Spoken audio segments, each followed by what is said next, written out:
Hello again, and welcome everyone to today's activity on digital marketing for artists. My name is Marissa Shadburn. I'm with Americans for the Arts, and we've got a great program planned today, and I'm excited to get started. But first, here are some quick reminders. An automated live transcript is available for viewing. To turn it on or off, press the CC or closed captions button at the bottom of your screen, and then select Show or Hide Subtitle. Please note that this presentation is being recorded and the recording will be made available by the City of Laguna Beach in a few business days. To share any questions, comments, or seek technical assistance throughout today's program, please use the chat located at the bottom of your screen. Additionally, please feel free to let us know how you're feeling throughout the program by using the reactions button, which is also located at the bottom of your screen. Within the reactions feature, you can also virtually raise your hand to ask a question. We will have ample time for questions at a break during the presentation and also when the presentation is complete. So please feel free to provide your questions in the chat throughout, and we'll be sure to make note of your questions and pose them to our presenter today. And with that, I'm pleased to pass things off to Michael Mcgregor, Arts Program Coordinator for City of Laguna Beach. Thanks, Marissa. Hello, and thank you everyone for coming. I hope you can hear me. My name is Mike Mcgregor, and I'm the Arts Program Coordinator for the City of Laguna Beach. I just wanted to note that if you have the ability to, we ask that you please turn your camera on, as it helps our presenter engage with the audience and reflect on questions. For those of you who previously attended our workshops, welcome back. We're glad you're finding them useful. We hope that everyone here today leaves with something new and useful. I want to quickly thank the lodging establishments in City of Laguna Beach for funding these workshops, ensuring that they're free for all of you to take part in. And thank you to Americans for the Arts, and especially Marissa, for their help in providing this program. And of course, thank you again to all of you attendees for being here, because you're why we're doing this. So now it's my pleasure to introduce J.A. Medcalf. Hello. Hi, everyone. I just wanted to, first start by thanking you all for your time, and thanking you all for, being here today with us. One thing that, came onto my radar in preparation for today was the wildfires that are currently taking place in Laguna Beach. And, I wish everyone safety and good health.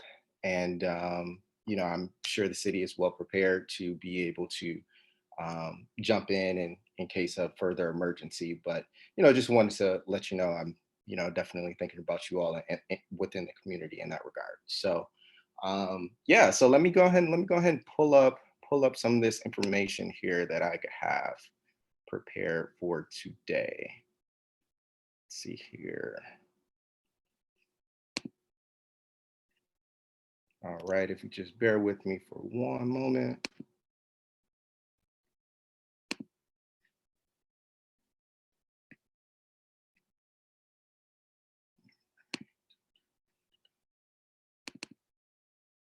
Okay.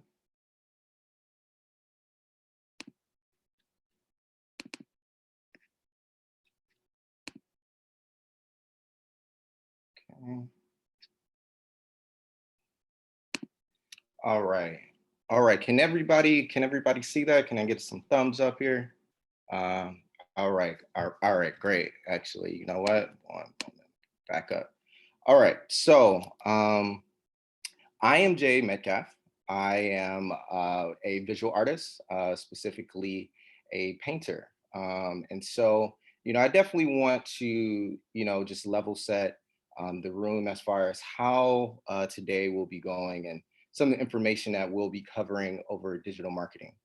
I want to be able to speak to everyone here as a peer.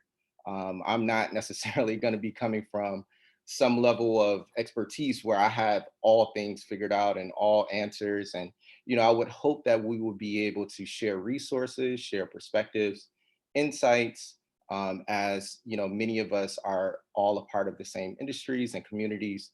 And this is a great opportunity for us to be able to build. So once again, thank you for being here. And so As far as today, what we'll be going through is this is going to be a high-level guide to expanding your audience and effectively engaging your existing clientele. We'll cover a variety of topics, including social media, e-commerce integration, and artist resources.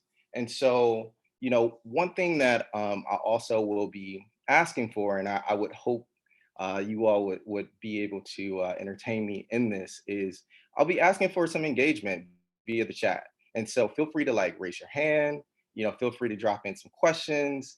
I may even ask for some feedback as far as what your own individual experiences have been like, where familiarity levels are. But I'm gonna do what I know to do to be able to kind of keep all of this out of the weeds and try to kind of keep this like high level, without getting too technical.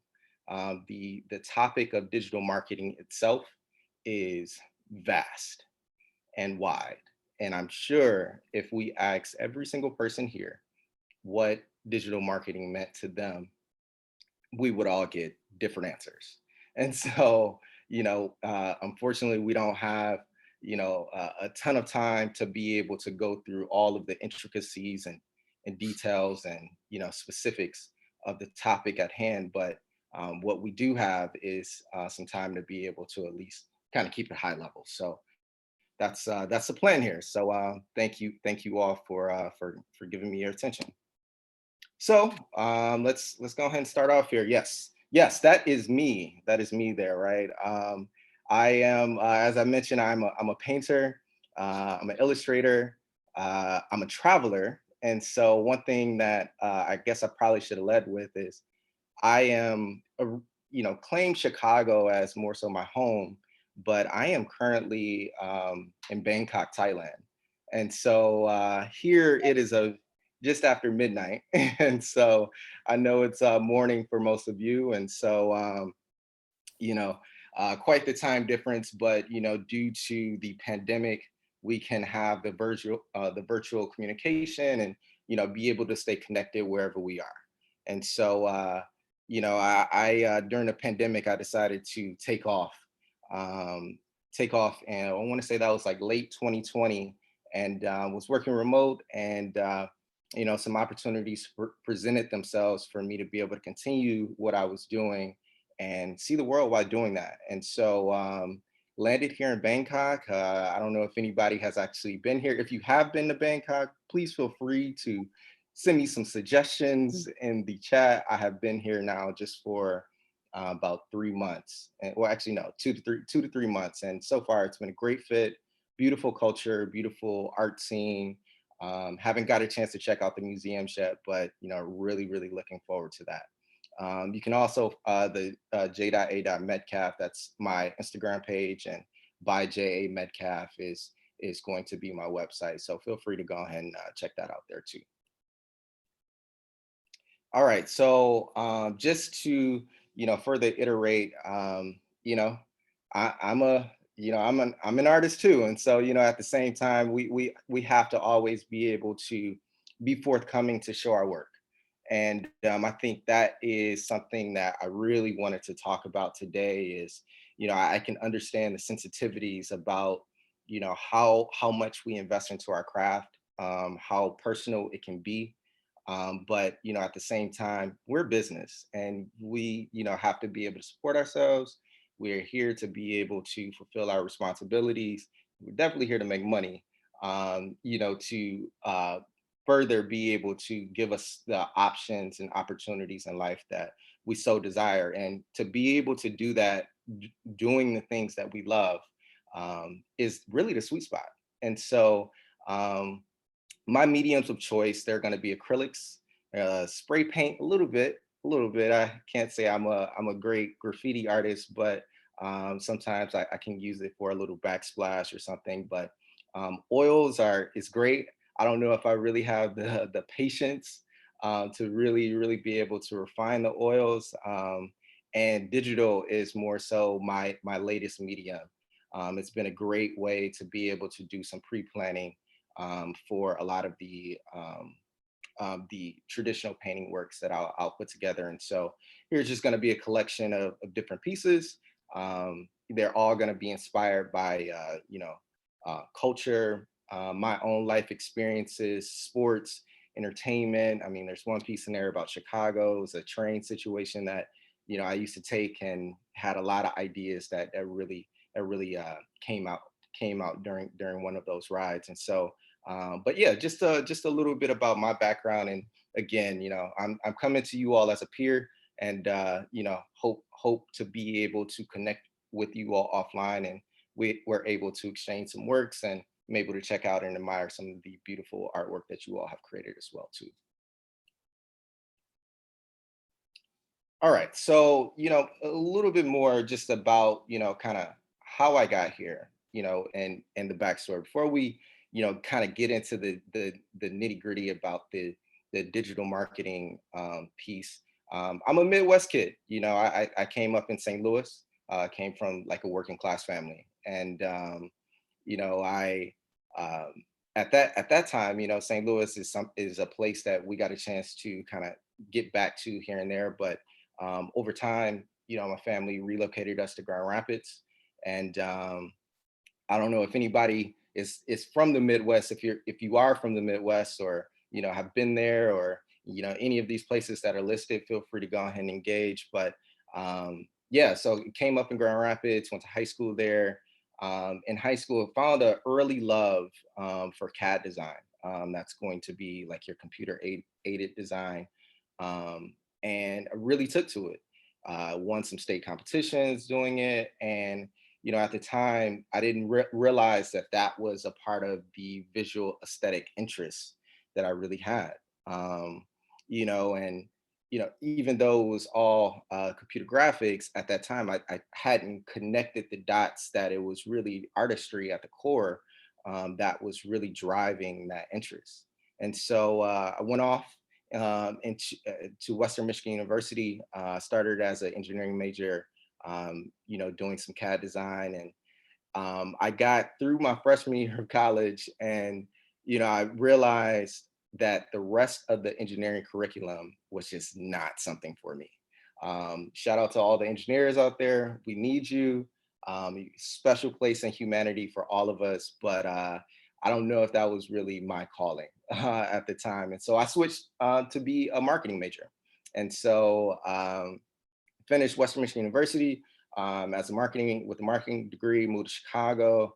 In Chicago is really where I kicked off, my artist journey. And in Chicago, it has a very robust art scene.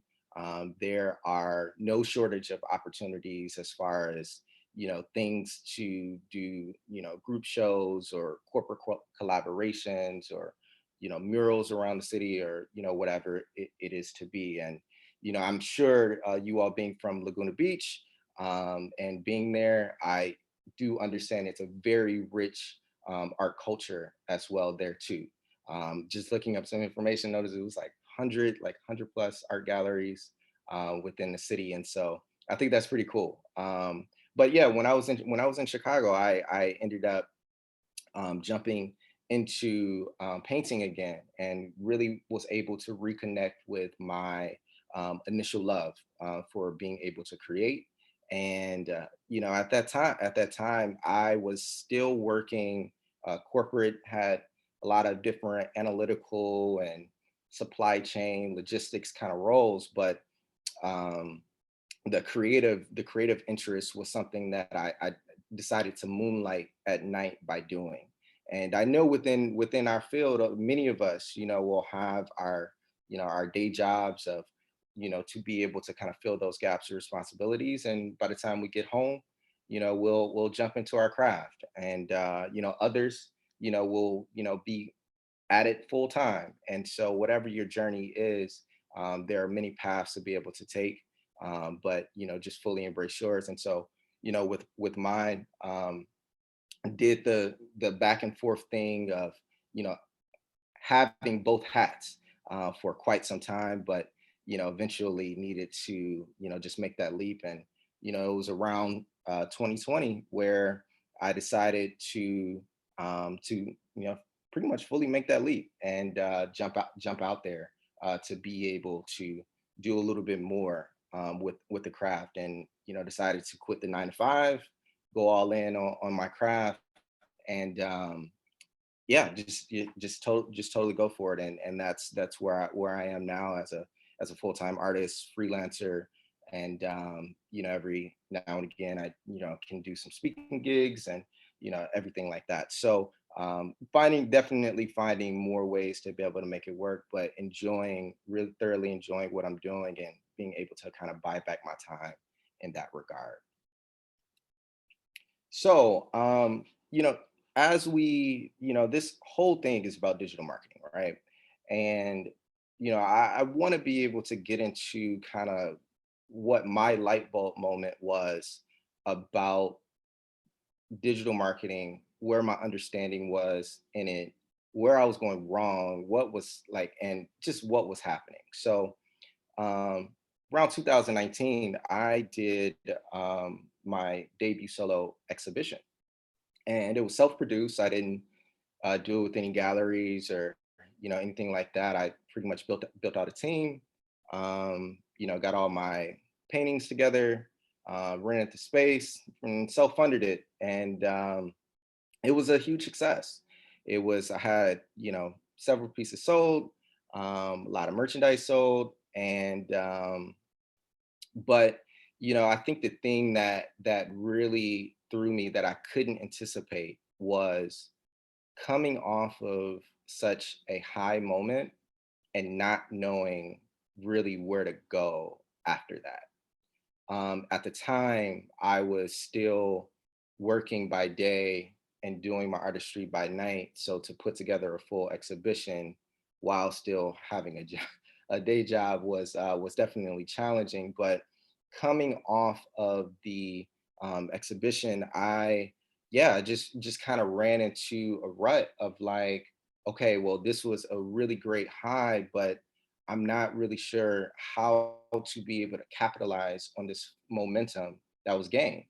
I don't really have much of a roadmap. There wasn't really any strategy involved.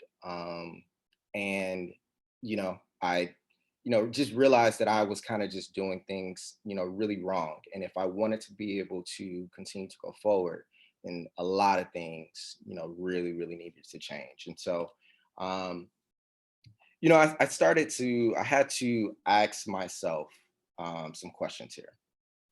And, when it comes to digital marketing, I think this, just kind of starting with some key questions to really understand where you are in your journey, who you're trying to reach, what your goals are. Digital marketing could solve for many of these questions, but it's about getting very specific, to what it looks like for you, because it can look very different for everybody else. And so understanding, what your goals are, even that's a basic question, but by being able to indicate, is it more sales? Is it going to be growing your social media channels to have like more followers? Is it going to be growing your YouTube page to have more subscribers? Do you want more key partners? Or, do you ultimately just want more collectors? Um, I think, I'll be able to get into this maybe a little later in the presentation, but, with the collector piece, I think many of us already have a healthy number of collectors already. And I know we can often, look to see how can we be able to get more, but sometimes, it may not necessarily be just about expanding, but it could also be about nurturing the existing clientele that you already have.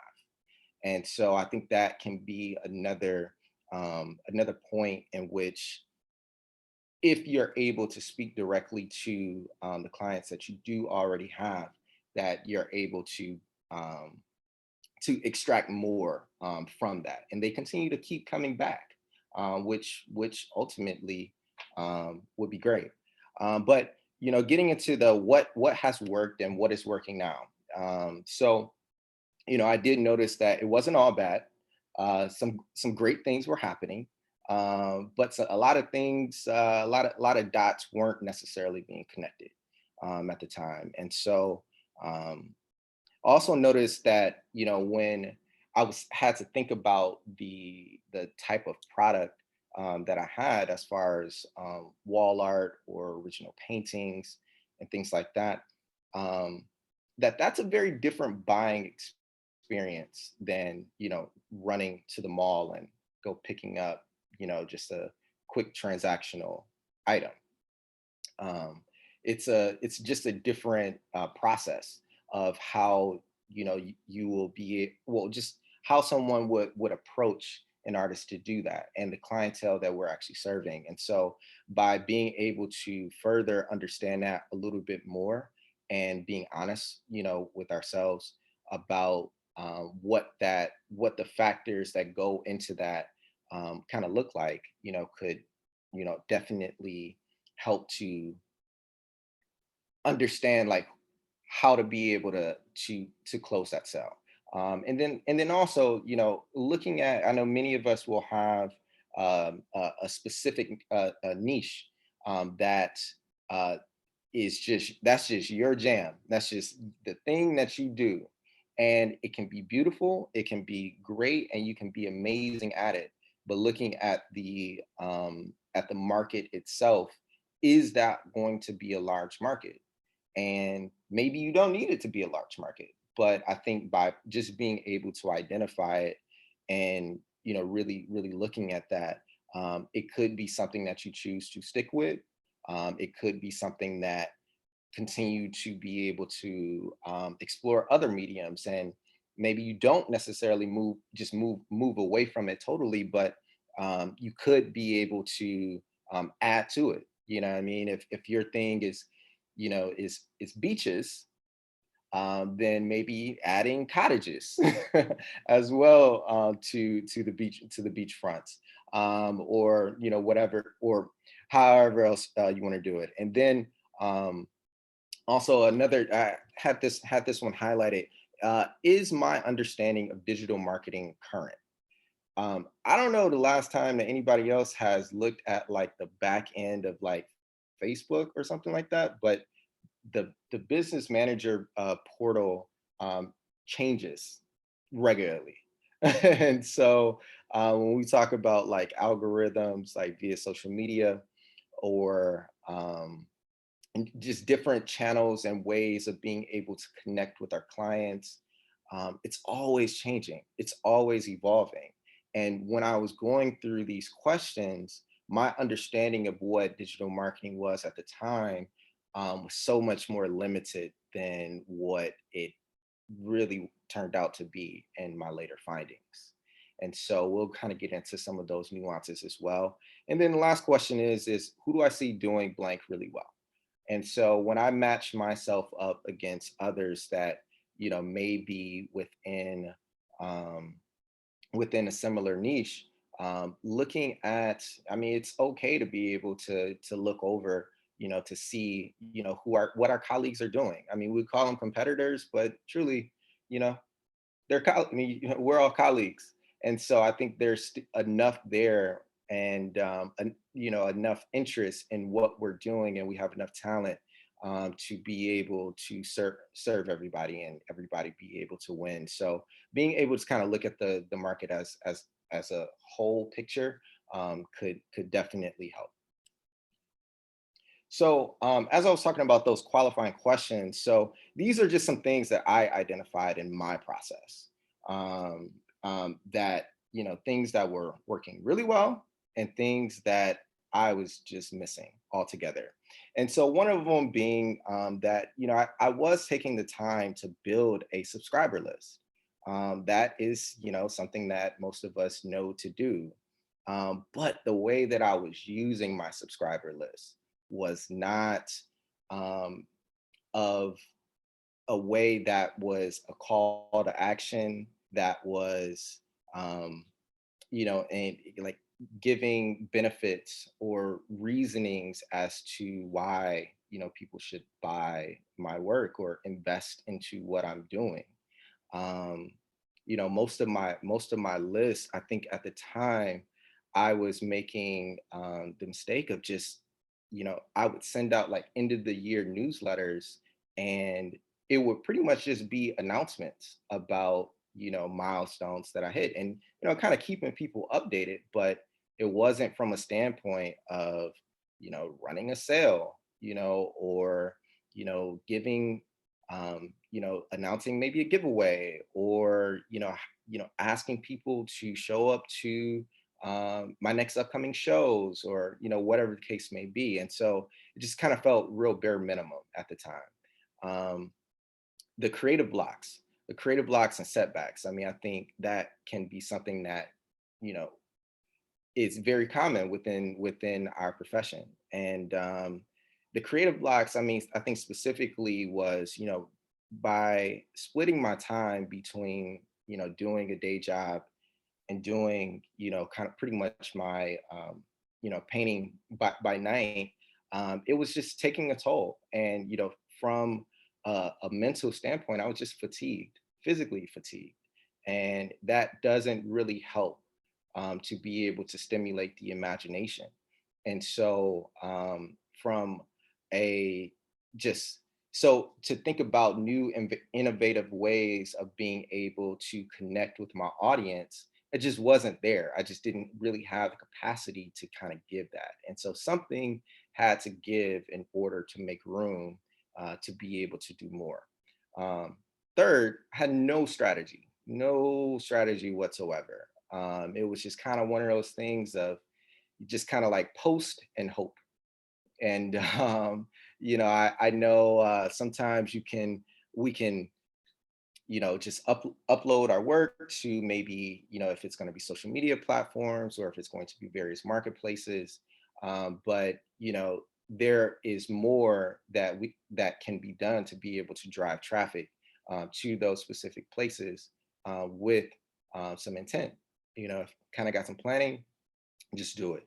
Um, Using my, and this was a funny one, using my website as a digital portfolio. I think that was like, from a headspace of like, hey, yeah, I have a website, go check it out if you got a moment, if you get a second, just go see what I'm doing over there, instead of, hey, no, you need to, you know this is my direct marketplace, and this is how you're able to, really get into what I'm doing over here. And if don't miss out. And so I think there's a different energy and level of urgency, to those two different approaches. And I think initially it was, I kind of looked at my website as just kind of being one of those things as a nice to have kind of thing. And then lastly, as far as where I was going wrong, it's just I was just lacking authenticity as far as what my creative process was, bringing people into what that looks like. I mean, we all have an imagination, and the way that we see things are often unique to us. And sometimes it can be really easy to just assume that people get it just by putting it out there. But I think it's going to be really important, uh, to really bring people into your process. I think many of us will have a process that is just uniquely our own. I mean, we can be amongst an industry full of talent, but the talent that we bring and we have is ours. And so it's our responsibility to be able to showcase that and bring that to the forefront. And I wasn't doing a lot of that. As far as things I was doing right, social media growth was still happening. IG followers, Instagram followers were still, increasing. I was still creating, exploring new mediums, was still happening. So at the foundation of, the practice itself, the job was still being done in that regard. Um, started to see some like new trends as far as how to be able to connect, and as far as the innovation of like technology, of if it's going to be the augmented reality, if it's going to be into maybe some of the new emerging markets like within Web3, or if it's going to be um, just in the different ways that you can create content even via social media.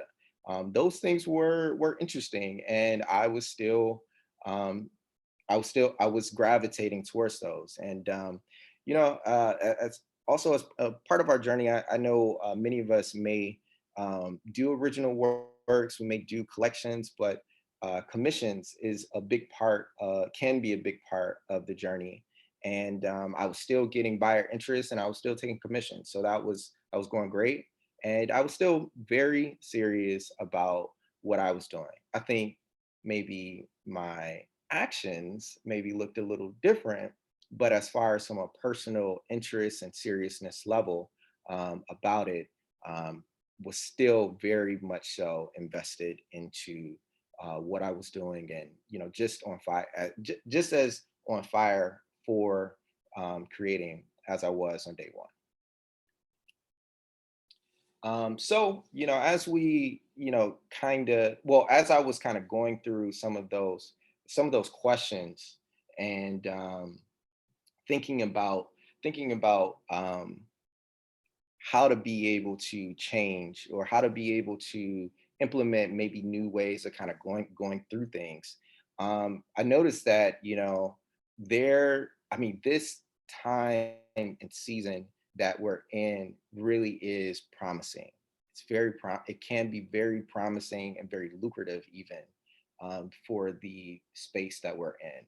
I see tides kind of changing a bit, if not, and waves even growing even higher. And so, digital integration of e-commerce has never been easier or more widely acceptable, right? So when you look at the way that people buy, um, I think there's a thing that I've even noticed within social media channels where a lot of platforms are reducing the number of clicks that it takes to buy. And that isn't something that was always there. You always, kind of have to go directly to a website, and then you have to pick the product, and then you have to go to checkout, and then you got to enter your information. I mean, I don't know about any of you, but you know, if you look at the way Amazon has been able to create that checkout process, it's only a couple clicks and you're done. And I think the digital integration of being able to sell our artwork is, that same thing is there as well too, as far as being able to reduce those number of clicks, to be able to get your product from where you sit to directly to your audience. Secondly, the power of the arts are returning back to artists in multiple genres. Um, I see this in multiple channels.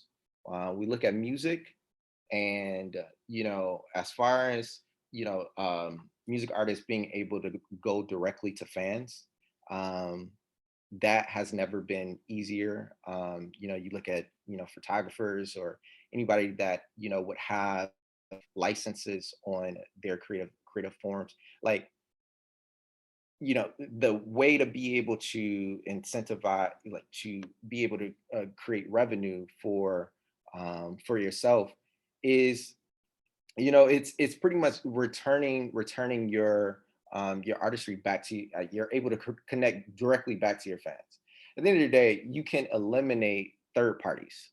You can eliminate that middleman, and get directly back to your audience. And I think with the integration of e-commerce specifically, it definitely allows us to be able to do that.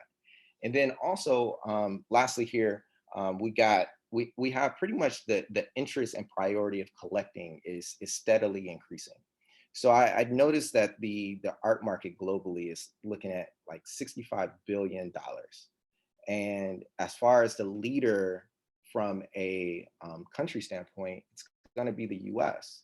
And so for where we are in this particular time, and where we are from a geographic location, we are definitely going to be in, a great place if you are going to be rooted in doing business within the US, to be able to get right there in front of your audience.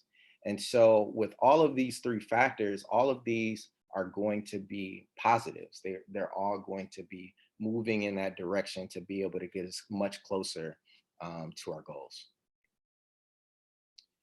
So, I wanted to, once I was able to kind of go through, ask some of the qualifying questions, look at more of the market, at large. Um, I knew that there were going to be some very specific things that needed to happen to formulate more of a plan. And, one thing that I've noticed amongst, even a lot of my creative peers is, our interest is wanting to create. If it's painting, you just want to sit in a studio and just paint for hours. If it's shooting and photography, it's just getting out and shooting.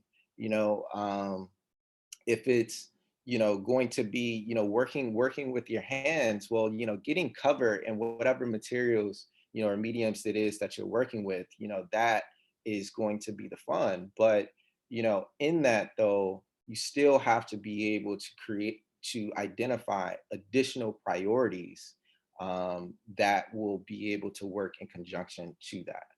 And so, I think it was, for me, just some priorities that I needed to be able to list was, one was going to definitely continue to be exploring new mediums. Two, needed to continue to peel back the layers, in the industry, to understand where my actual fit, could be. I had to see the trends, and also needed to understand what perspective it was that I had to share, and create a plan around that specific perspective to be able to connect. And then and then lastly, from this priority was to diversify my network. And so, one of the things that happened in this time was, I received a notification about Americas for the Arts was having a fellowship program. And they were having a fellowship program for arts administrators. And you know if we go back in my timeline, I didn't go to an art school. I was not fully immersed within the creative community. I fell into the creative space, kind of in a unique way, but started as a personal interest. And so I think there were a lot of aspects of the creative community at large, and the arts administrative community that I just was not aware of. And as far as a priority of diversifying my network, I did a fellowship with Americans for the Arts. And that helped to put me into rooms with people that were doing work within the community that I was a part of, but they were on a completely other side, of being able to support artists. And it gave me a perspective, to the industry that I just was not fully aware of. And so I think something like that would be like an example of how to be able to diversify your network and use that as an experience that can further help you reach kind of your goals there. So after I was able to do the priorities, I think putting together a calendar was really, really important. And so everybody may organize a little differently. Some people like to write via pen and pad. Others may, go digital and use a Google Calendar or any other, source.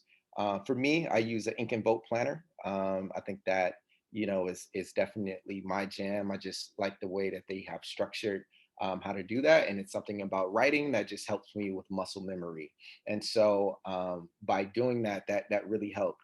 And then secondly, too, I actually ended up finding, and I'll be able to go over this a little later, but is an e-commerce calendar.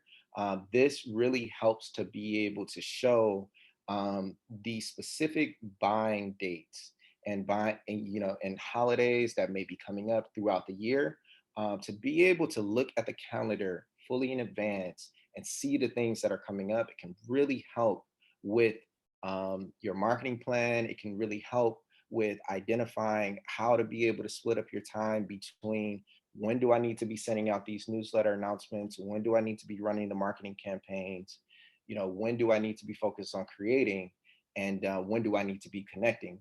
I think by getting all of those type of things fleshed out in advance can really help. Yeah, it can just really help to be able to keep you organized in that way. And then lastly, it was going to be, just more so being consistent. So once the plan is in place, once the priorities are identified, once the dates are circled, being more consistent, in being able to touch base with my collectors, being more consistent and being able to, um, be authentic, bring people into my working process of, what may be going on, the back end of, the frustrations that may happen, or, you can do social media polling, or you can do works in progress. One thing that I saw on, I came across a YouTube video about was, um, it was a young lady. She was having, she was talking about how she grew her following. She had a pretty large following, right? She had maybe, I don't know, a couple 100,000 followers on Instagram, and she was a digital creator, illustrator. And one thing that she was talking about was, how her behind the scenes work is the most engaged work, um, than her finished product. And I've shown a lot of my behind the scenes work, but I never really thought about it in the standpoint of what would be most intriguing or what would be most engaging, from a, almost like a fan or collector, or someone that is takes interest in my work standpoint. And I think that whole thing about bringing people into the process, there's a real value to that. So that was just like a little tidbit that I kind of put in my pocket and was like, okay, I think I'll double down on that a little bit more and try to do more of that, because that end result is one thing, but I think the real fruit and the real value is in the process that actually took you to be able to get there. All right, so social media. There's there's a lot here. There's a lot here, and we're not gonna get too deep into the weeds of social media because, yeah, we just don't have that type of time. But as far as it goes, though, it can, at times, for me, it has felt overwhelming, with all of the different platforms, with all of the different ways to be able to connect.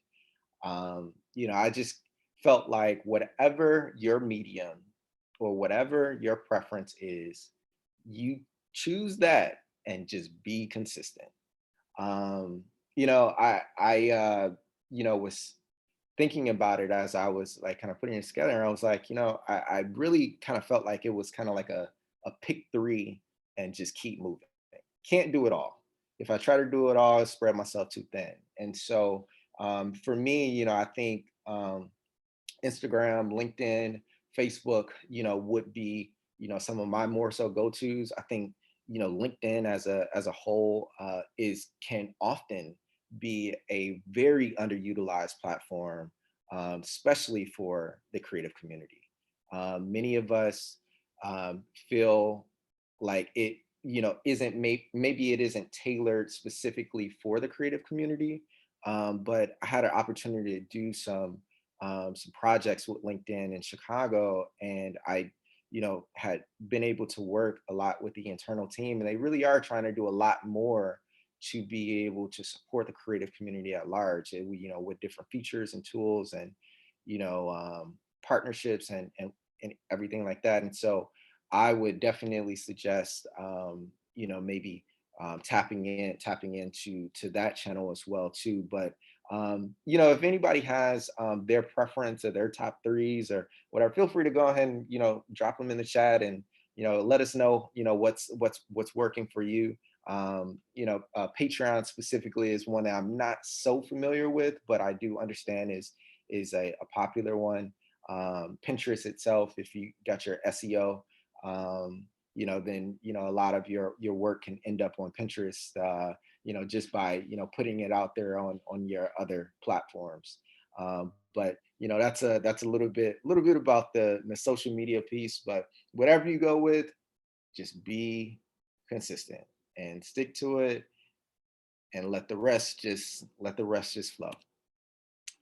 All right, so you know, I felt like this was maybe a good moment to be able to just kind of pause for a cause here and actually if there's any questions. You know, at this point, I got a few more things to kind of go through, but you know, just wanted to go ahead and see if there's anything there. Awesome. Thanks, JA. So if anyone has a question that they'd like to ask, please feel free to put it in the chat. Otherwise, please raise your hand to let us know if you have a question. You can do that by clicking on the reactions button at the bottom of your screen and then selecting raise hand. I'll just share some things that have come up in the chat throughout the beginning part of your presentation. There was a lot of echoes in agreement to the sentiment of trying to find the balance between producing and making your art, but also the business of art, and how it's a challenge to find that struggle. But also a kind of broader call to action about the advocacy behind like supporting the work of artists and how that is important. And also selling artwork is just a different kind of industry than selling other kinds of like mass produced materials, and how that is an interesting challenge that that individual artists take on. There's also been some responses to your question about types of social media channels that folks use. Roseanne uses Instagram, Facebook, and LinkedIn. Michael uses Instagram for art. Facebook is better for crafts, LinkedIn for jobs. And then Michelle uses Instagram and Facebook mostly. And we do have a question from Aisha. Aisha's wondering, do you have any advice for a marketing student trying to get into the digital marketing industry? Okay. All right. So that was, I actually popped into the chat here, and so I'm going through some of these here. You know, as far as first jumping into the digital marketing industry, I think, you know, honestly, just like everything else, I think you're able to eliminate a lot of the formal tracks of, you know, needing to do this in order to do that. I mean, the devices and phones that we have in our hands right now and the information that is already, you know, out there, you know, simply sharing, you know, the information and insights that you know and have learned, you know, through your own practical experience. I think, you know, you're able to add value, you know, to somebody that may not have been able to learn those lessons on their own yet. And so, you know, I think that it's really a posture of you just are, you know, kind of taking a stance like, hey, you know, these are the things that I've already learned thus far. So this is what I have to be able to add. And you know, as far as getting into the space, I mean, I think just being able to even start a YouTube channel, you know, read a couple articles, start a YouTube channel about what you actually learned. That can be an easy entry point into the space. And over time, even with consistency in that, next thing you know, somebody could be reaching out, you know, like, hey, we'd love to have you come in and speak about, you know, the 20 different videos that you've uploaded within the digital marketing space. And so I think you can, you know, those are things that you can do right now. You know, don't necessarily have to wait for any kind of formalized job or any formalized position to hold space for that. As far as the selling artwork and that being unique, yes, it is very, very unique. The buying the psychology of the buying experience for artists is just much different than, what it could look like for, just typical consumer goods. And I think as artists, if we're able to, go into understanding that and knowing that it's on us to be able to, speak to the value, speak to the benefits, and understand the buying signals of, what it would look like and mean to be able um, to kind of close that deal, then, it's ours for the taking, like for sure. And so, but I think a lot of times the investment of, of that being our baby, can oftentimes get in our own way, of like, man, I put so much time and effort into it, and I don't even know if I even want to let it go. And I understand the feelings of wanting to, knowing how to separate the creativity versus the business. But as full-time artists, or as people that may be using our creative talents to support us, yes, we are there to create, but we're also there to run our business. And so knowing that business inside and out, and the people that we're serving is going to be critically important.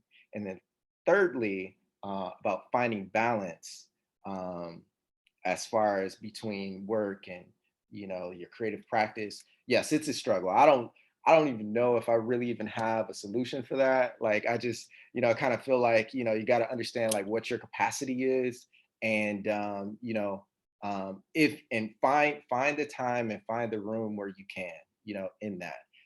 But if it's not your season and time, and it's not quite feeling right, or don't force it. Go take a walk, go hang with the kids, or, you know, uh, whatever you need to do to be able to find that inspiration, or that energy, to be able to get charged back up, before you go back into it. So finding that balance is going to be challenging. I know there was some other ones in there, and yeah, a lot of good gems in the chat. I know somebody dropped something about the reference of creative blocks, and thank you for that information there. The smart about JA, we do have one hand up with a question, so I'd like to call on them, and then maybe we can move forward. There will be more time later for questions as well.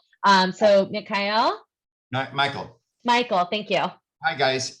Thank you, Sean, for that. JA is really good. He's not coming from more, more doing in systems. He comes more from a humane feeling. He doesn't have an MFA and MBA and whatever. So because human art and humanity are connected. And I wanted to know that if you guys are aware that the creation, the real value, the human value, not the system value, but the human value in art is the creation. That's where the value is, because you never learn as much about yourself when you create, and about how to create, because you're creating from an imagination to a manifestation, physical. And I don't know if you guys know also outside of the system that art is, when you're an artist, your responsibility is to humanity. And that might sound very demanding and mean, but it is. Because art always, when you do art, all the artists, you always connect humanity. You always connect it. You could be the system leader, CEO, work 80 hours a day. And when you're on the weekend, what you're doing, you go in your garage and tinker. Because it brings you back to be a human being, not a human doing.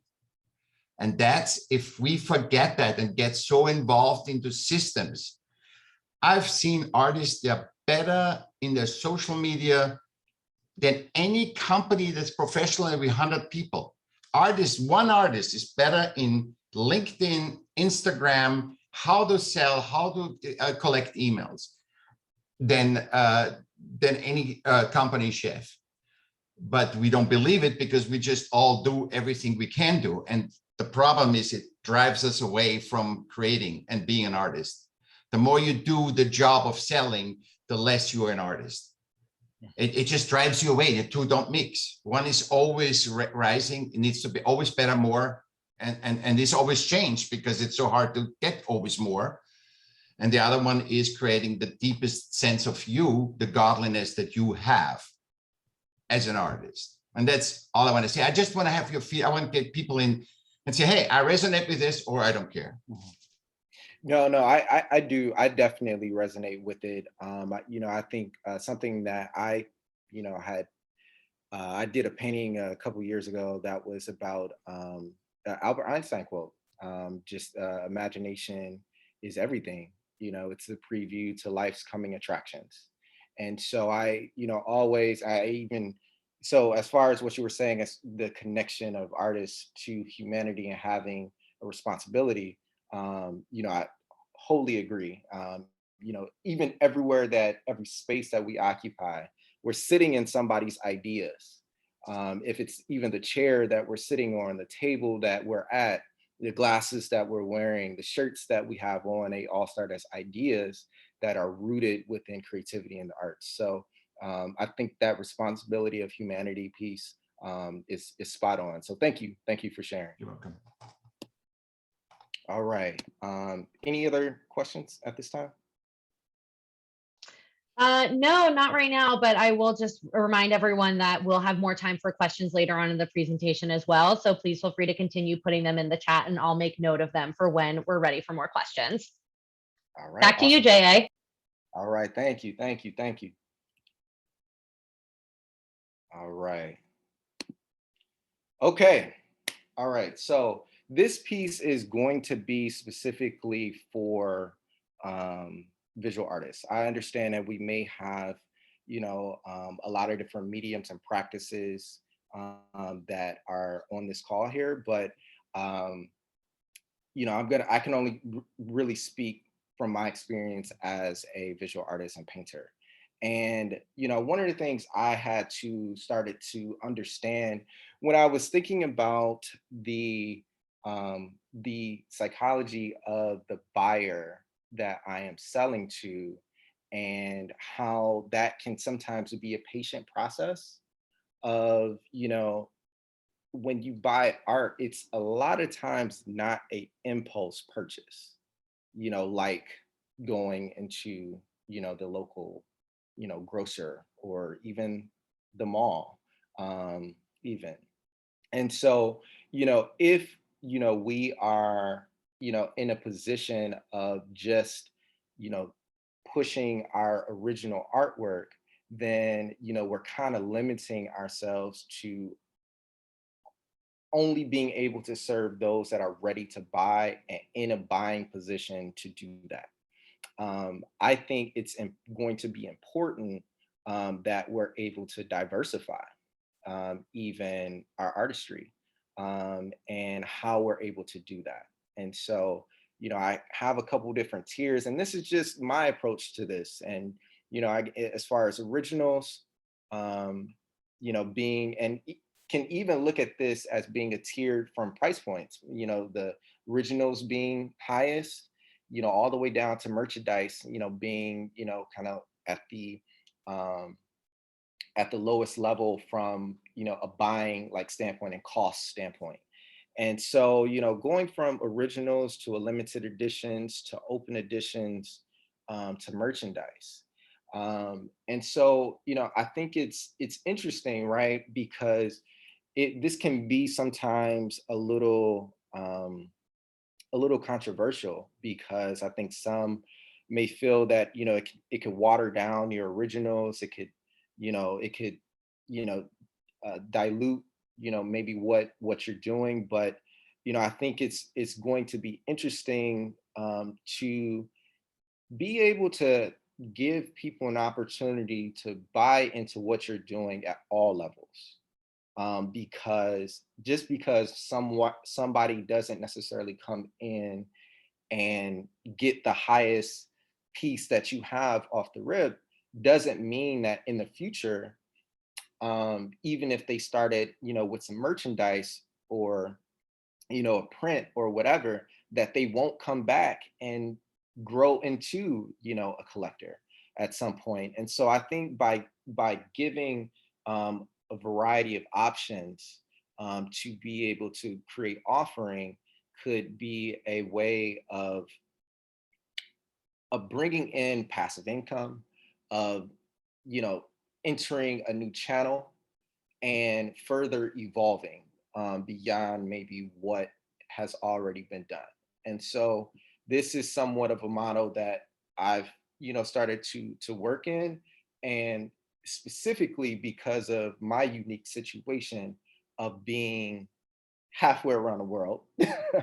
I kind of, left my studio behind and decided to pack it all up. And I still have my paints, I still got my canvases, but as far as being able to crank out commissions and shipping and all of that, just can't quite do a lot of that as easy. And so needed to be able to create some systems to further be able to market and get out to people that would be able to support kind of how I'm moving and living now. So if that makes sense, then you can see why here. All right. So one of the things that I was able to do in this is, I went into print on demand, and I went into this specifically because it was a way for me to be able to automate. It was automate my processes and be able to work with some key partners that could help to you know allow me to be able to still create in the way that I needed to create, but take the fulfillment piece out of it and do more to be able to push in other channels and introduce other product offerings to the clients that have been following. And so if you're familiar with print on demand, it's going to be, there's a ton, when I say a ton of vendors and solution providers. And what I found is some are going to be marketplaces exclusively, meaning you upload your work, like say like a Fine Arts America or like a Society 6 or like a Redbubble. Those are going to be marketplaces that allow you to be able to upload that work, and they drive the traffic for you. And people will often be able to shop the different collections of different artists and things like that. And then there's other type of print on demand providers that are going to primarily be those that integrate into the processes that you're already doing. And so how it pretty much works is, customers able to place that order directly from your store. That order then is fed to that vendor. That vendor prints that item for you. They package that item and they send it out to your customer. So it allows you to be able to kind of take away some of the hassle of fulfillment, packaging, and allow you to be able to get some of that time back, and make some passive income while doing it. And so I think this is going to be a great way to be able to further market, maybe some of the other things that you are doing outside of the festivals, outside of the shows. If you're looking to take some things online, be a great way to be able to do that. All right. All right. Actually, I think we got a question, Michael. Yeah, I think that's really great what you're saying. And you mentioned in there when people want to make prints or print on demand. I like print on demand better than making 25 lithographs and then having them sitting in 10 years because you think it's going to sell and it's not going to sell. So, but I see the biggest misunderstanding of artists is that they don't understand. They're not compartmentalized. And I just got that, it's not like something that just is so obvious because everybody does the same thing the other way. When you create it, the moment you're done with your art, it's a project. And then you have to shift completely into your left brain, and you have to be a salesman, like you would create a bicycle or a toilet. It doesn't matter when the product is finished, milk the product while you create, so you don't feel poor and, you know, starving artist. Milk it and grow as much as you can. Then you feel rich. Then you will attract wealth, because if you, that's why I say also know your responsibility as artists for humanity. That's important to always keep in mind. And then once your product is done, either do it yourself, but I think it's better to get a gallerist or get somebody that is super in the market, because it's a completely different job. And it's actually, if you do both, you're fighting against yourself. And get somebody in the market and does the print on demands and get your ego out of it. It is a product. And because you had the magic of creating and you felt so good, doesn't mean that when I see your product, like it or not. And I think once we can compartmentalize that, we are on a winning streak. We just don't think the right way. Yeah. Yeah, no, I agree. I had to kind of change my headspace kind of about it too, as far as relinquishing some of the controls, understanding, like, you know, is quality going to be compromised, you know, just, you know, things like that. But I think what is important to note, as far as something that we should always factor into even pricing, like, I don't necessarily have a whole lot of information to share about pricing. I don't think that's a completely different topic. But when we do talk about pricing, though, pricing in our time is something that can often be missed. And so when we're doing a lot of printing ourselves and things like, and fulfillment ourselves, we may not always factor in the time that it takes to be able to do those type of things. And I think a print on demand solution does give you back that time to be able to focus more on creating, or focus more on connecting with your clients or your collectors, and whatever you choose to do with that time. So I think that is our mission, you know, as artists, is to be able to get back that time wherever we can. And so if we cannot do the fulfillment as great as somebody else, and that's not our strong point, or we don't have the greatest equipment, or what, or we're paying, you know, whatever the price points to ship, then we might as well, you know, outsource that and let someone else who does specialize in that handle that part for us. So just wanted to get, and so thank you, Michael, for being able to contribute in that way.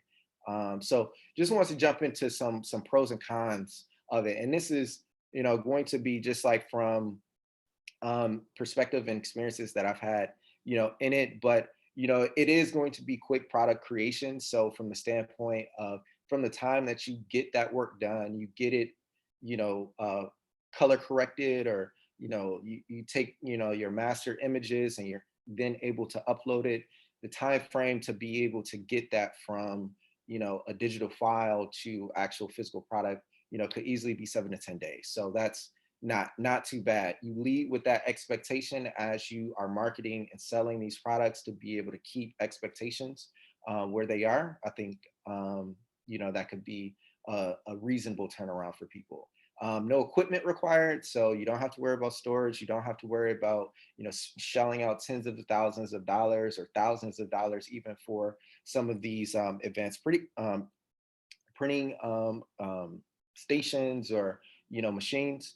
It is going to be passive income that is going to have pretty low risk. A lot of it, a lot of these providers and vendors out here, there's, you know, no money up front, you know. So you know, as you're able to you know, get uploaded or get integrated, the only time that you're paying is, you know, pretty much when those orders are going through. And, you know, you'll be able to take your costs right out of the revenue that, you know, is initially coming in, and hopefully you price that right and not losing money on that. But I'll actually let you get to that. So the impulse purchase option, I think this is huge, right? Because if you are going to be a traditional painter or doing wall art or something like that, we know that the buying experience for buying making purchase buys is just not like the impulse purchase buy. It's not the same. But by being able to create some additional product, you can introduce your audience in and provide a solution that does give you that impulse purchase buy, even when somebody isn't necessarily looking for it. So I think that's pretty cool. So you got your different printing options, you outsourcing your packaging and shipping.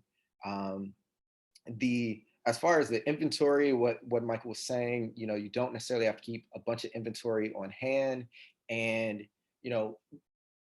I don't know about you all, but I've definitely been there where I have ran my prints, and now I have sold some of them, but maybe I'm sitting on others.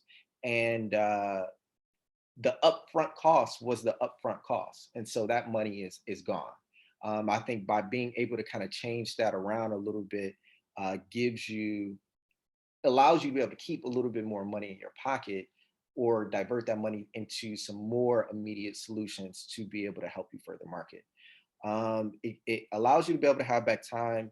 And as far as the competitive shipping rates, when we as consumers walk into like a UPS or like a FedEx or DHL or whoever your shipping provider may be, we're going to be paying retail prices.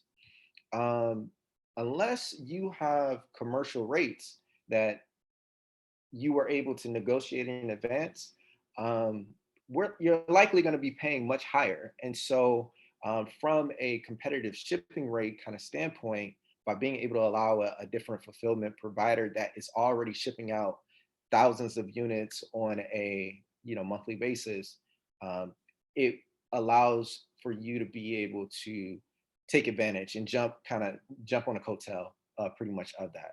As far as some of the cons, can be some lower profit margins. And I think that will depend on how you choose to price. But in comparison to maybe what your limited edition prints may be looking like, and maybe what your originals may be looking like, profit margins may not be as great. You have less control over printing. I'm not necessarily one that is so particular about it needs to be this type of ink or it needs to be this type of paper. And to be honest, 99% of people that are buying don't even understand those things anyway. And so by, allowing space to be able not, and I'm not encouraging diminishing your the quality of your work or anything like that. You are the master of your own ship there. But the reality of it is, though, for the people that we are going to be marketing to, um, whatever that highest quality paper is, most won't even understand and know what that means. And so prioritizing how we want to spend our time or where we want to put it at could be something to look at. It does have some limited customization options, as far as if you wanted, some providers do allow you to send some personal notes and things like that. If you are the type of artist that does like to do that, maybe a little bit more limited in that range. And from a quality control standpoint, it also may be a compromise there too. I highly suggest, if you do ever decide to go a print on demand route or have already done it, then ordering samples in advance to be able to check quality before you decide to turn it on and even decide if that's something that you want to go with. Highly recommend to do that, just so you can be able to see the quality, touch it, feel it, and not necessarily have to wonder what that may look like by the time it arrives. See what the opening and packaging experience may look like. And two, or I'm sorry, not two, three, it also allows you to be able to create even your own promotional materials. So if you want to, shoot some video of the sample product before you roll it out, that's, you know, an opportunity to be able to do that by getting it in advance. So just a few things there. These are going to be just some print on demand providers and vendors that I have either used, ordered samples of, checked out, you know, and, you know, everyone is going to be different. You know, some do wall art better than home goods. Some do stationery better than merchant, like than apparel.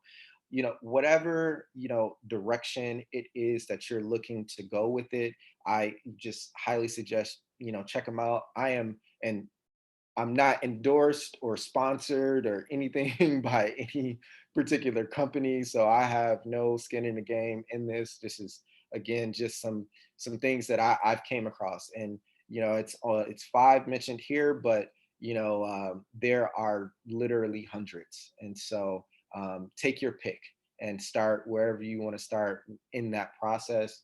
But you know I'm sure that there's a solution out there for the things you are looking for.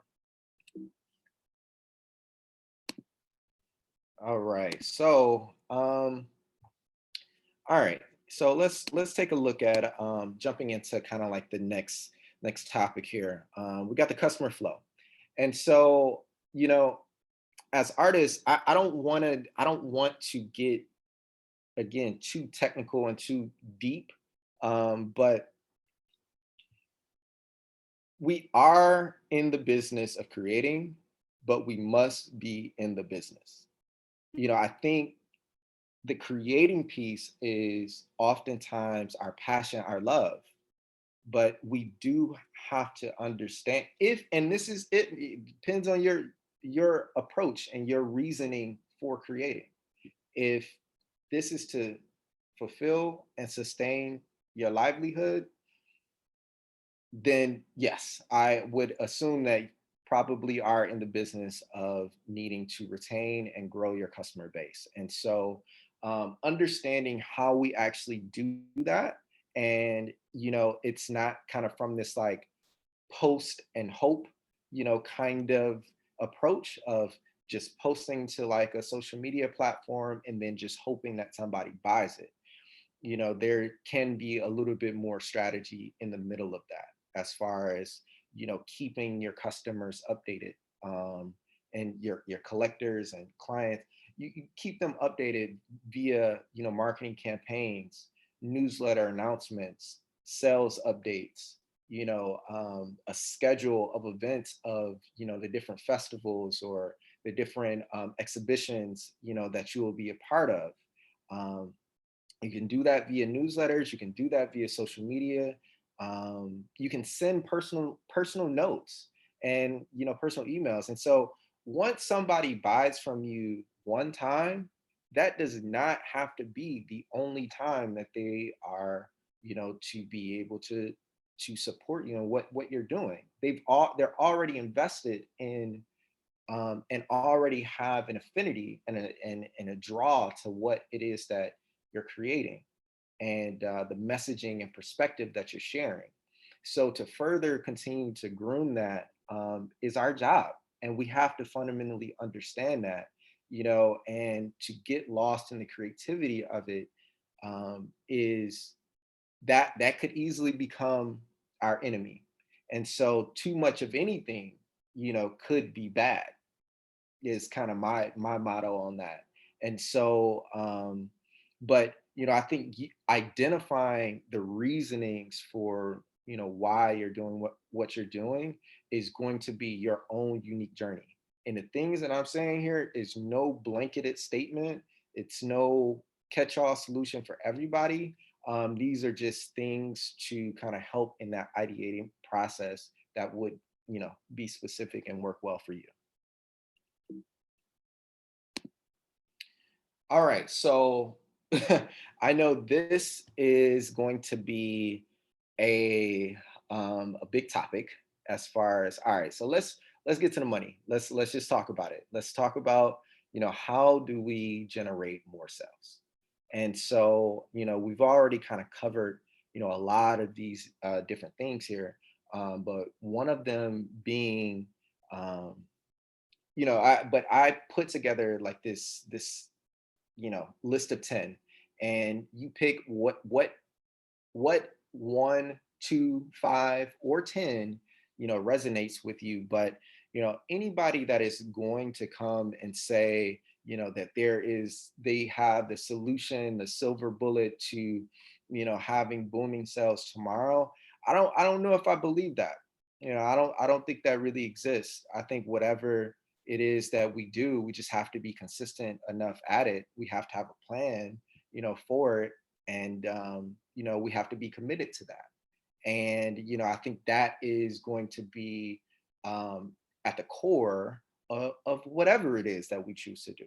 And so, but, from a standpoint of the 10, diversifying product offerings. I mean, I think we've already talked about this, but having price points at all levels, that's an easy win. Really, really easy win. If you want to do t-shirts, if you want to do coasters, if you want to do candles, if you want to do, wearables or stationery or home goods, or, whatever it is, that person that comes in at the candle level or at the merchandise level could easily become the person that is also now buying the original work, or, what I'm saying, that bread and butter of what it is that you're doing. I think number 2 is networking within and outside of the artist community. The example I shared as far as being a part of Americans for the Arts was my way of extending myself beyond my Chicago-based creative community, and really getting plugged in with a organization that supports artists across the nation and does work that I was not intimately familiar with at the time, to be able, and it really helped me to be able to see a completely different side of the business that would behoove me to know and be familiar with. So that would be that part. Share your work consistently. I think that is something a lot of times it can be a very intimate process for us, but there's sharing is very much so undervalued. It is really, really underrated. You know, because sometimes we see the things the way that we see them and expect for everybody else to see it that way, but they don't. That is uniquely our experience. And by allowing people to be able to come into that experience, that gives people an opportunity to be invested into what it is that we're doing. Number 4, ask for help or do the research. I live on YouTube University. That's what I call it. YouTube has been my best friend. I don't think there's a day that really goes by that I'm not on YouTube. And at this point, it wasn't necessarily one of my top 3 for like how of the social media channels that I will go to, but I did start a YouTube channel about my travel experience. That's a little different. That's a whole other conversation. That's outside of, the kind of this, the creative world. But, I've been an expat now for about 1.5 years. So doing YouTube to do that, but ton of information on there for whatever it is that you want to know, specifically even digital marketing. So definitely do that. 5, own your collector info. So, we may have some gallerists and on the call here, and thank you, love what you do, I really appreciate you. But in my experience, what I have come to know, I've worked with galleries and I've worked with other partners, but owning the information of the person, or not even just the person, of your buyers is really important. You have to be able to go direct. And so if you are working with parties that don't allow, that are just cutting you a check at the end of the transaction, then there's a very valuable piece that could be missing, that you definitely need and would behoove you to be able to have. And so eliminating the third party, or just relying on the third party isn't going, in my opinion, would not be the way to do it. I think partners are important. They're very, very important. But what's more important is for you to be able to go direct to your collectors, and be able to exchange there as well too. So number 6, nurture your existing collectors. So keep people updated as to what you're doing. Number 7, create that sales calendar for the year. Whatever your niche is, there are a ton of e-commerce calendars out there that are going to be able to give you a heads up about when is Amazon Prime Day, showing up. And even though we may not be selling on Amazon, there's a ton of people who are got their credit cards out and are ready to buy on that day. Why not be able to capitalize on that as well too, and know that in advance? I think there will be some specific dates that may be specific to your niche. It may not just have to be Christmas. We just passed Mother's Day. We got Memorial Day coming up. For me, in my pathway, I actually looked at the calendar and saw that Father's Day and Juneteenth fall on the same day in June this year. And so, me knowing that now, okay, I can plan ahead for that. I can get my product ready to be able to capitalize on that and start working on that now and not be caught behind. So I think the calendar for the year is important. Noticing the trends, seeing how people are sharing. Are they using reels? Are they using stories? Are there different, what are the new innovations of digital marketing or ways to be able to connect with your clients? And, how are people engaging? Mock-ups and staging of your products and, the things that you're creating. If you have an online gallery, make it appealing. There's our phones are sophisticated enough to be able to take quality photos and everything. But if it's on like a slanted angle, if it's like really shadowy, if it's, you could be doing yourself a disservice. And so use what you have to, of course, don't go out and have to buy a bunch of, expensive equipment, but there are a bunch of staging apps that allow you to be able to capture your images and put them in a realistic environment and to give people an idea of what it could look like in a living room setting or within their bathroom or in a bedroom or whatever the case may be. There's even AR technology that allows you to be able to take your specific artwork and allow the user to place it within their own environment as to looking what it will look like in their space. So that's there. And number 10 is just continue to create. So that's my top 10 list on how to be able to generate more sales. Let's see here. All right. So from a standpoint of knowing your tools, right? What I was really surprised about was how much I didn't know mine. My website is through Squarespace, and so Squarespace is going to be so many dollars, a month. I think it's like $30 or something like that a month. And the interesting part about it is, I don't know if you all remember, but I went back when I was talking about I was using my website as a digital portfolio. The thing that is already baked into the monthly cost of to host my website, I'm already paying for all of the bells and whistles that come with that membership. And I'm going to pay for those bells and whistles, whether I use them or not. It's similar to like students within college tuition. If you go to class and you go straight back to your dorm room and you don't take advantage of the library, and you don't take advantage of the student center, and you don't go to the games and whatever else, well, all of that is already baked into your tuition. Same with like these, the back end of these websites. Many of them have tutorials, they have email marketing features, they have search engine optimization. They got integration for, plugins. So all of the print on demand vendors, that I was talking about, many of them will already plug into Shopify, Etsy, Squarespace, Wix, GoDaddy, whatever your hosting platform is.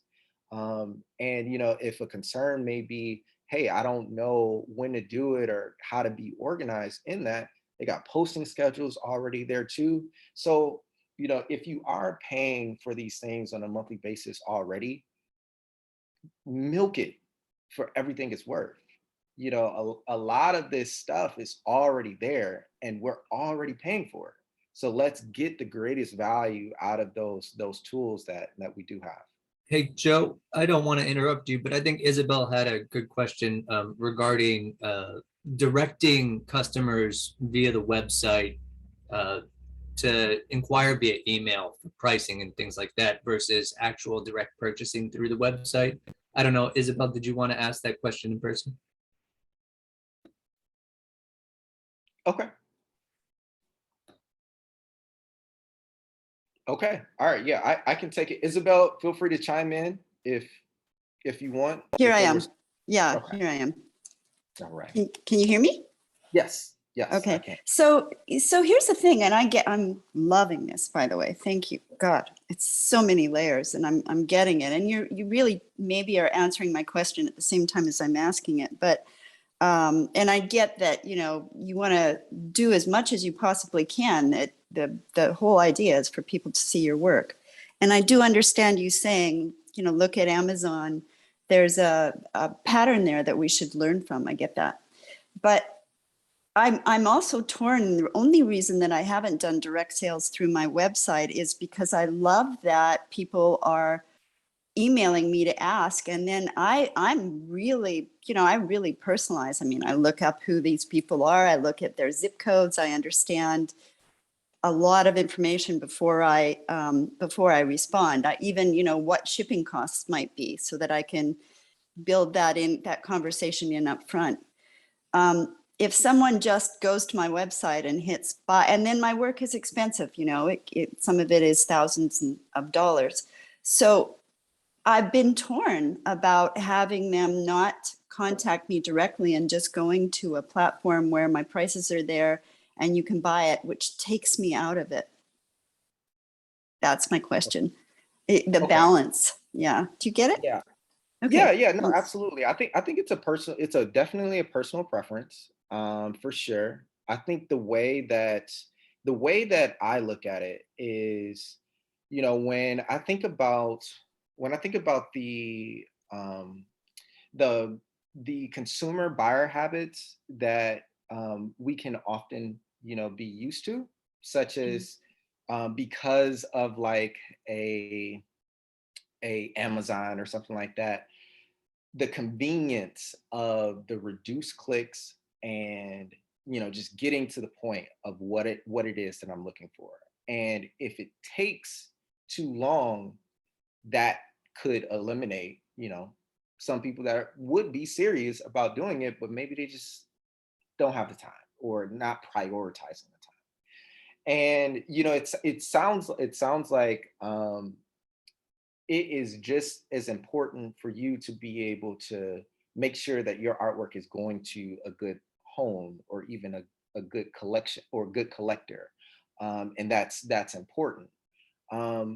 But for me, when I am at a restaurant and I will want to order a certain, dish, and it says like market price and it doesn't necessarily say a price, like most of the time I don't order it, because it can, because of the extra step at times, and so I think it's worth evaluating, for what would be and what will work best, for you in that scenario. But I think in like looking at some of the buying habits that people can have,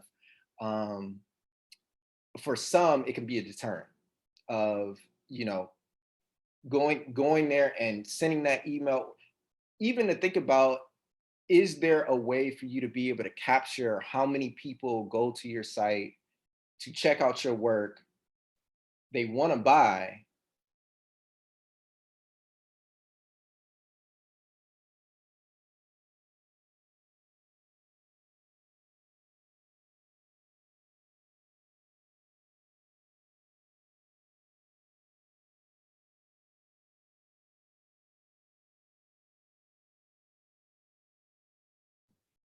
Marissa, I think we lost. Hey, yeah, I was just gonna see if it was me or not.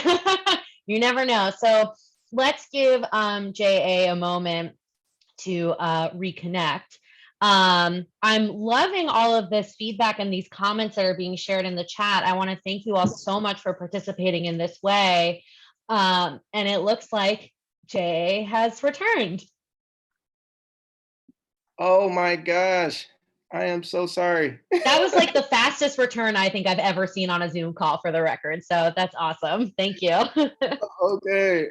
Wow, I'm so sorry. So sorry about that. And so sorry, Isabel, right? Or is it Isabella? Oh, I think you're muted. Let's see here. It's Isabel. Yeah, thank you very Okay, much. Isabel. That helped me a lot. It helped me a Yeah, lot. I mean, it helped me a lot. It's do people impulse buy at a certain price point? Maybe they do. I mean, they buy on Singulart and Saatchi, so I'm sort of answering my own question. yeah, no, some people rolling like that. Some people just, that's just what is happening. But I think there's people that fall in multiple categories, and if you are the type of artist that does want to cast a wide net to be able to catch all of them, or as many as you possibly can, then I think making it easier for people to be able to get to the point and to see exactly what it is that they want and how to get it, and the pathway to get it could make it, a little bit more efficient.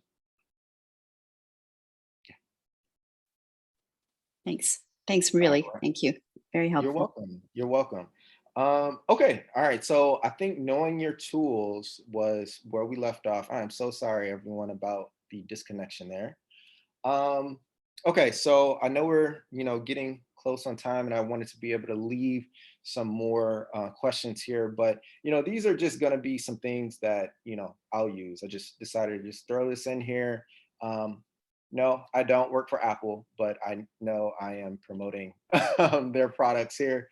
But I use my MacBook, my iPad, my iPhone, and I think one of the things I have listed on my MacBook section was art storefronts. I don't know if anybody's familiar with them, but yeah, they're like I guess an artist partner that I recently had came across, and they publish a lot of blogs, and they also offer like a print on demand site and things like that. But a little bit more hands on. But I think specifically, I will like read a lot of their blogs because they are really heavy about marketing plans, specifically for artists. And it seems like based on even this, workshop, that is what we're talking about. And that is, generally going to be a hole within our community, that, there's an appetite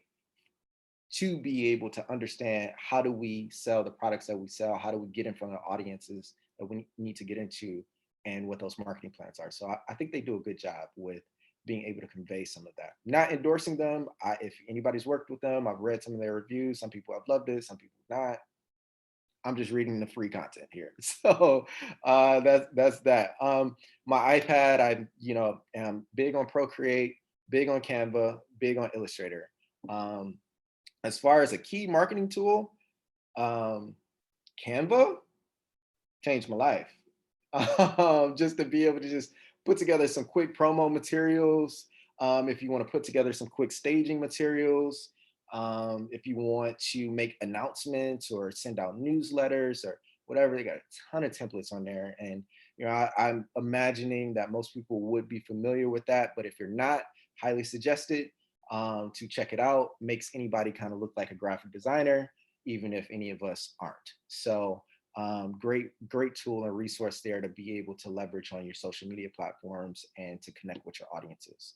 And then from the iPhone section, the thing that I will also point out is Smartest. They're going to be a staging application that pretty much drop if you're a painter, visual artist, selling wall art, things like that. You can go ahead and drop any of your images into some very well put together, environments like living room environments and, even gallery environments. And if you wanted to be able to use those images to add to your own personal online gallery, it can definitely just make, your images kind of take your images up, another notch there. So, those are just going to be some basic ones I'll highlight there. So we were talking about calendars. This is just an example of just a random calendar I found. I don't even think this one even encompasses all of the e-commerce calendar dates, but we know that Mother's Day just passed, which was a big holiday, and shout out to all the mothers out there and we love you. We appreciate you, we celebrate you. But we got Father's Day coming up. Shout out to all the fathers out there. I don't have any kids as of yet, look forward to it, but those will be great days to be able to capitalize on, to circle if that fits your niche, if that's something that you can build product around, you can build a collection around, you can offer something people are already in the headspace of buying.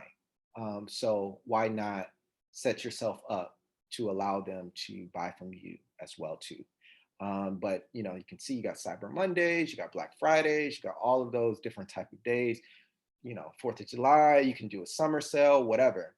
And this is another thing that I learned that I think is something that everybody can take. All right, you ready? So you can make up your own holiday. You don't have, it doesn't have to be a formalized holiday. Where do we think Amazon Prime Day came from? Amazon made that up and got people to buy. And so us as small business owners, we can do the exact same thing. It doesn't even have to make sense, but if you do it on an inaugural basis, or I'm sorry, on an annual basis, then that could be something very specific to your business. And your collectors will be able to look forward to something like that on, an annual basis, or even semi-annual basis, quarterly basis, whatever you want to do, it's up to you. But just something that I kind of picked up along the way and, figured to go ahead and share. All right, so this is a section about scheduled sales. So one of the things that I noticed that I was not, oh, actually, we got a question, Michael.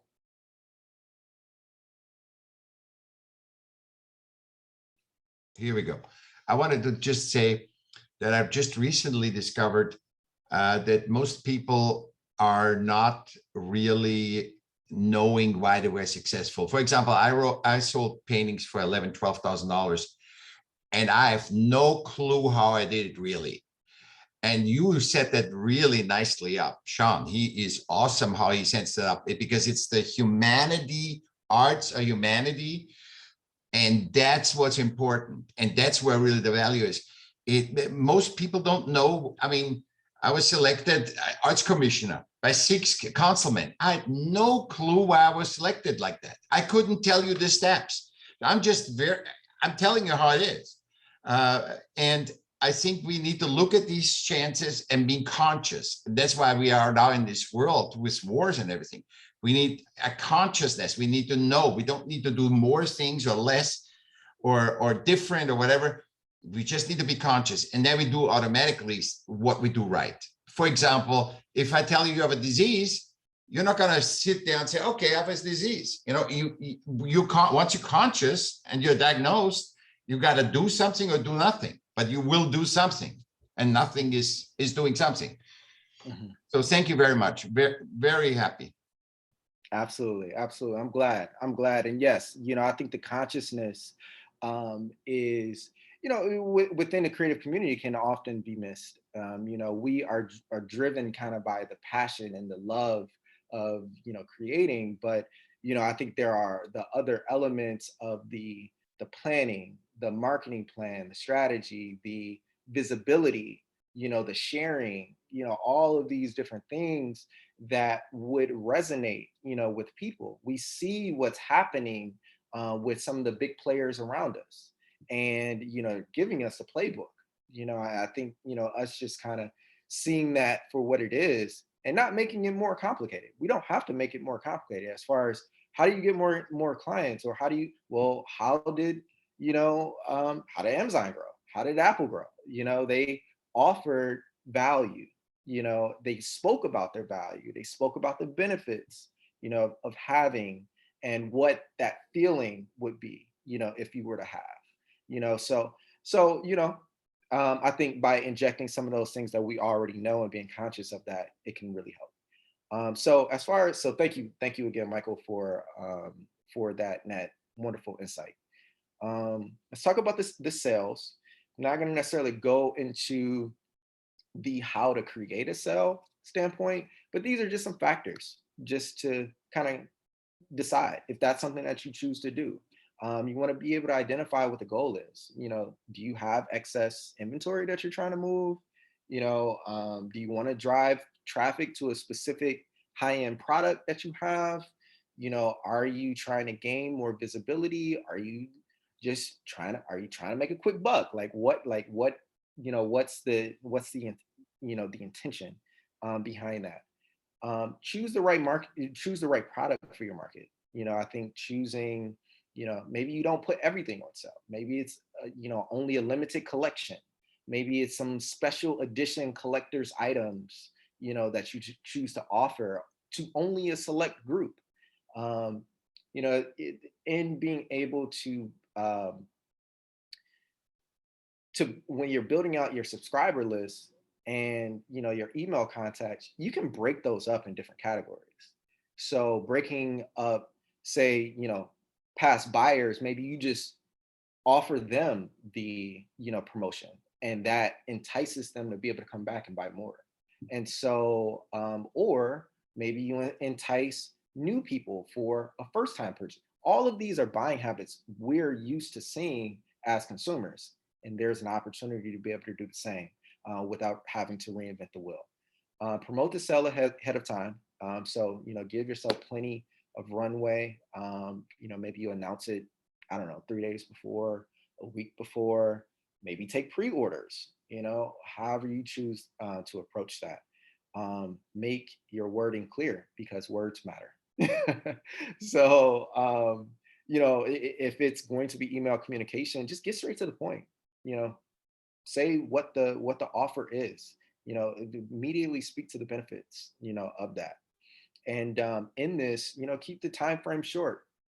you know Play on that sense of urgency, or that FOMO, of missing out, right? That fear of missing out, right? So you can play on that by only offering that within a small window, and plan ahead for shipping, delivery. Be very realistic about how long it's going to take for fulfillment. Maybe it's pickup, maybe it's pickup only, or whatever that is, but be very clear in that communication. And so wanted to be able to share some of these resources that I picked up. Talked about Art Storefront. They have a great blog and podcast specifically about marketing for artists. Now, they also provide their own solution for like a website and a marketing plan and all of that stuff. I don't know anything about that stuff. I'm sure I'll probably schedule some form of a consultation or something like that, just to kind of see what it is. But from a free content standpoint, you can go directly to their website, and they have published a ton of blogs about a lot of the things I've even talked about here. And the podcast is actually a good listen. I love podcasts. I love a good podcast. So that's just my jam. Unsplash is a source that I'll use for creating like mood boards, or if I'm ideating and just need to see some good visuals. It's a free source to be able to do that. Great photography on there that I'll definitely check out for color palettes and things like that.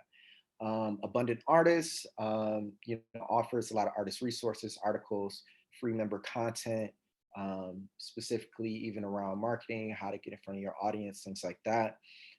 Ghost Plugins is because I have a Squarespace site. I don't know if anybody else uses Squarespace, but when it comes to design, they give you a little bit more functionality to basic design elements. So newsletter formats, different color palettes and options for buttons. So it's more so for like your user interface on your website that is coding, but it's only a copy and paste. It's really easy to use, but it's a free and paid resource if that's something you want to do. Canva, spoke about that as far as a design tool, help with your marketing materials, your promotional materials, pretty much design anything on there really quick. One thing I will say about Canva, and I'll actually be putting out a video on my Instagram page about this. From a cost saving standpoint, I used to be one to spend a lot on business cards and kept business cards pretty regularly. Now, anyone who has business cards, we know that the turnover on business cards isn't great. And so I stopped printing business cards. But what I found though on Canva, you can actually create a virtual business card.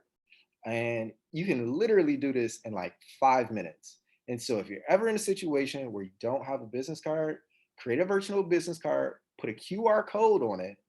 And if somebody asks for it, hey, just scan my QR code, and it immediately take you to a Canva website that already has your business card on it, all your information. They screenshot it, boom, it's in their library. Costs you no money, from being able to print, but it also gives you, a means of being able to share contact information very quickly on the fly. That's sustainable, eco-friendly, no touch, all of those type of benefits. So just wanted to drop that in there. I also included like an article here about the flash sale and like how to do that. Found an interesting article that talked about kind of the intricacies of that. So I want to go ahead and share that. Smartest is an app that does the mock-ups and staging. And lastly, Americans for the Arts.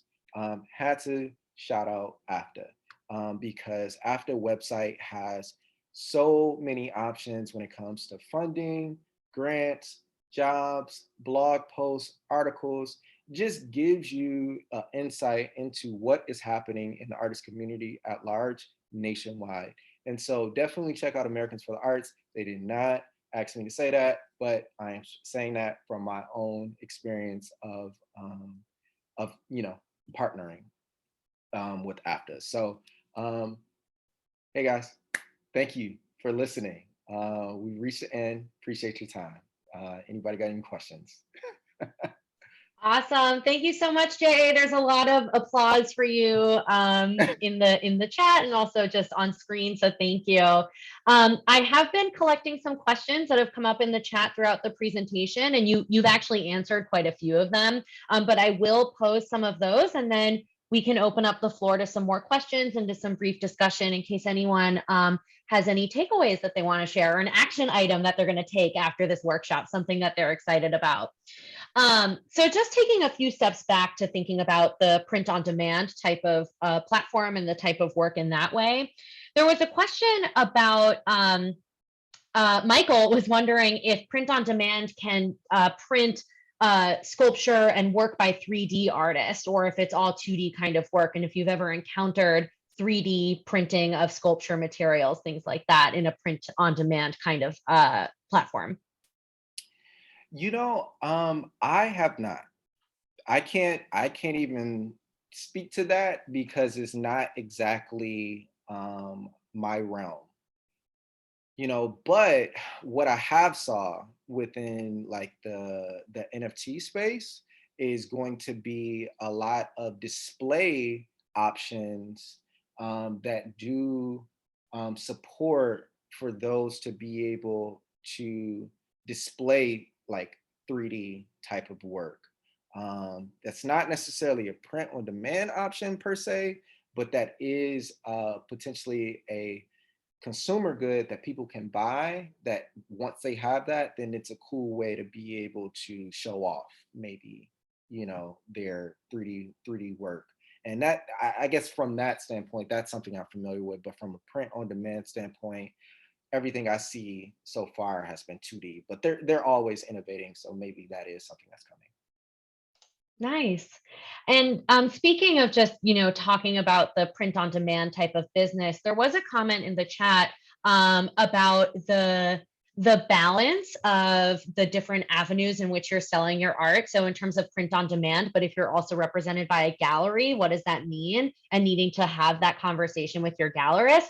I'm wondering, JA, if you've ever encountered that kind of discussion with someone who might be representing you, but you also trying to explore other avenues of selling your work. So that is not anything that I haven't gone down the avenue of like the exclusive gallery representation. I've worked with galleries. I've done shows, and been a part of, running exhibitions within galleries. But from a standpoint of, like exclusive rights and things like that, for me as an artist, that's not even anything that I would want to, or that's not anything that I would feel comfortable to even give up.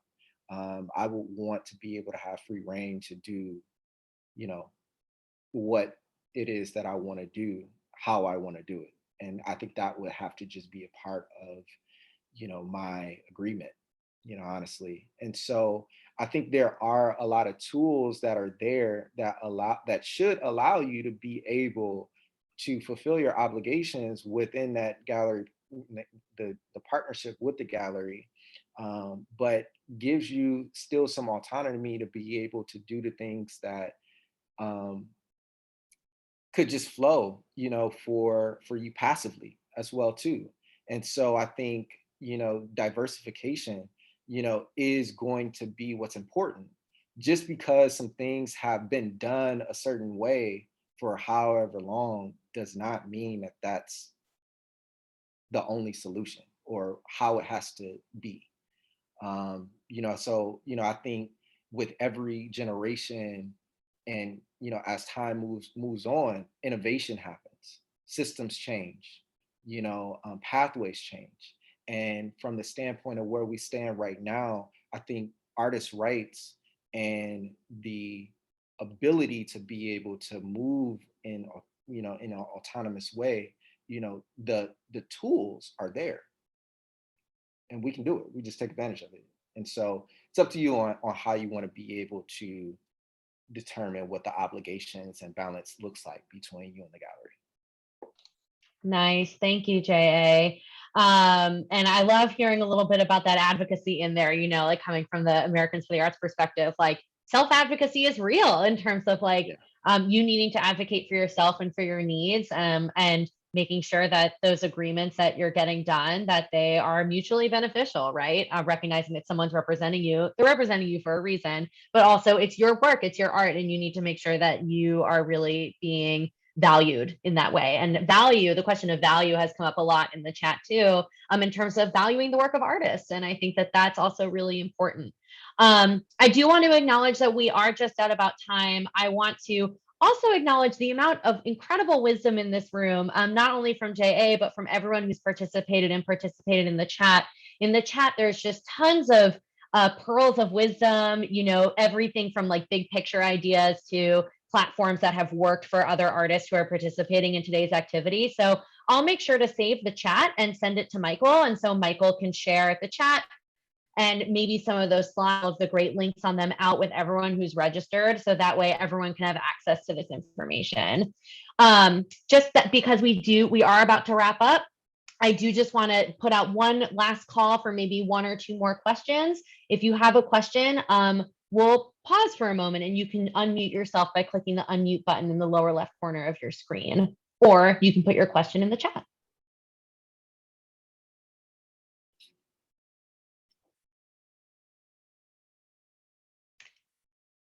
Yes, Michael, go ahead. Oop, you're muted, so you just need to unmute. There you go. I'm doing this every day, but I'm still forgetting to click. I get it.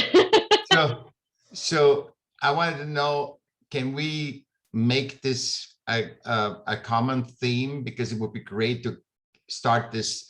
This was such a great dialogue that we can, keep going with that dialogue. What it is, about the humanity. I mean, I love the dialogue, and I love that this was talking the first time about, the psychology of artists, the separating between market and how much it is valuable that there are art and creating art, and I think we should keep that dialogue going. That's what I think, because it was really good. Well, thank you for sharing that. We really appreciate hearing your feedback, and we will be sending out a survey to everyone as well. So please feel free to share that feedback in there as well, because we'll be taking it into consideration for future opportunities. So thank you. Okay. Excellent. Absolutely. Thank you all for having me. I've been awesome. Great questions, great engagement, and even a lot of the information that has been shared in the chat. I saw somebody actually has been using Art Storefront. I will take that recommendation. Thank you so much for that feedback, and thank you all for your time. Excellent. Let's pass things back to Mike to wrap things up for us. Great. Well, thank you, Marissa, and thank you, Americans for the Arts. Thank you, JA. That was a fantastic workshop and slideshow, really illuminating. So I just wanted to reiterate that we will be sending out a post-workshop survey to the emails which you registered with on the Eventbrite page. Today's presentation, including audio, transcript, video, and slideshow, should be made available in the next few days on the City of Laguna Beach website, which is lagunabeachcity.net. And yeah, thanks to the lodging establishments and City of Laguna Beach for funding this, and the Arts Commission for putting it on, and yeah, our City Council for supporting it. Thank you all. Thank you all for coming. Thank you all. Have a great rest of your day.